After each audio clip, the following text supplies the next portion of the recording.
एक भक्तिमय प्रस्तुति। के हंस सवारी ए कहिया मिथिला नगरिया गे मैं के हंस सवारी ए कहिया मिथिला नगरिया गे मैं मिथिला नगरिया गे मैं गई फिर कहिया बेटा पर नजरिया गए मैं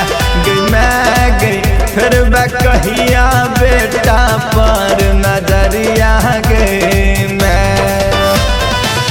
आइब जहिया दूर कर मैं जिंदगी के अनहरिया गए मैं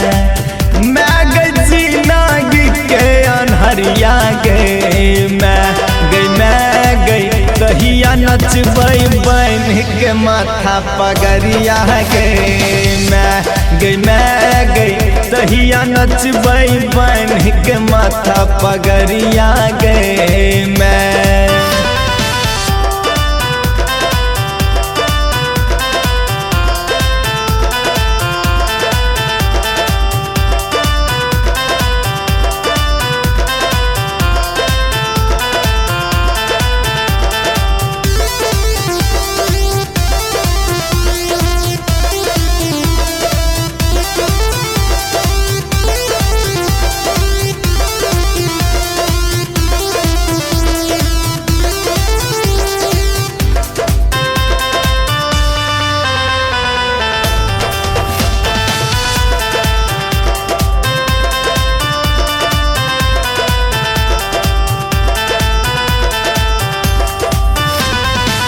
चुनारी लायब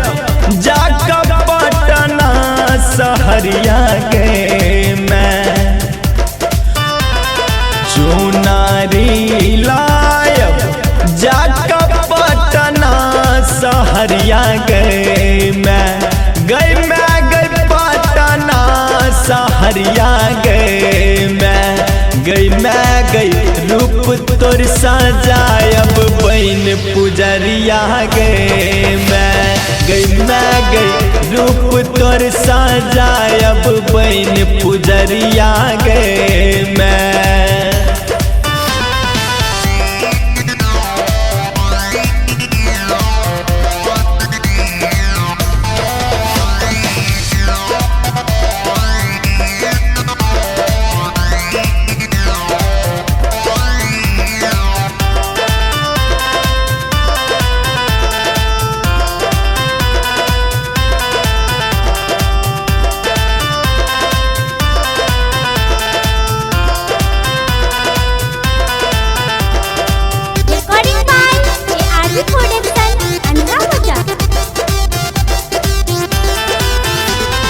ले मैं कहिया सुधी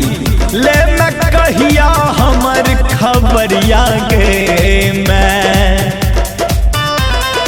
ले मैं कहिया सुधी ले मैं कहिया हमर खबरिया गे मैं ले मैं कहिया खबरिया गे मैं गई सुन लेना बेटा के अरजिया गे मैं गई सुन लेना रातिस के अरजिया गे मैं